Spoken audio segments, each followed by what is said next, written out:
Hi everyone, welcome back to the channel. If you're installing a Minecraft mod pack on Hostinger and your server keeps starting, crashing, and restarting again, don't immediately assume the hosting is the problem. In many cases, the crash loop comes from a version mismatch, missing dependency, incorrect loader, or an incomplete mod pack installation. So today I'll show you the setup workflow that can help you avoid those problems. Let's get started.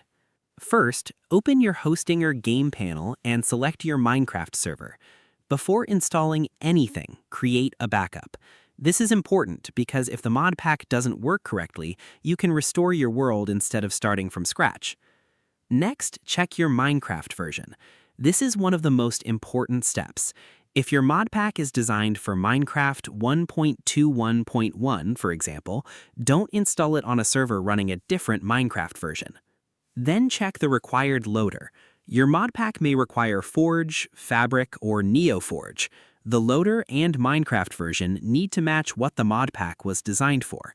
Hostinger's current Minecraft guides also emphasize matching mods with the correct Minecraft and loader versions. Now, before uploading individual files, check whether the mod pack provides a dedicated server package. If it does, use the server version rather than simply copying the client installation. This can prevent missing files and unnecessary client-only mods from causing problems.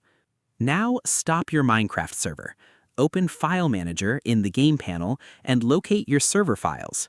Upload the required mod pack files to the appropriate server directory. If you're installing individual mods instead, make sure they're compatible with the exact Minecraft version and loader you're running. Don't randomly add dozens of mods at once. Start with the actual mod pack files.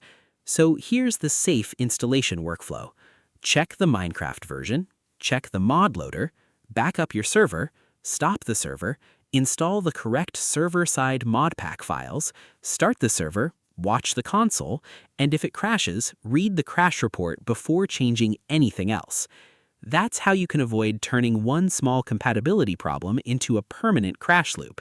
If this video helped you, like the video and subscribe for more Minecraft server tutorials, Hostinger guides, and performance tips. Thanks for watching, and I'll see you in the next video.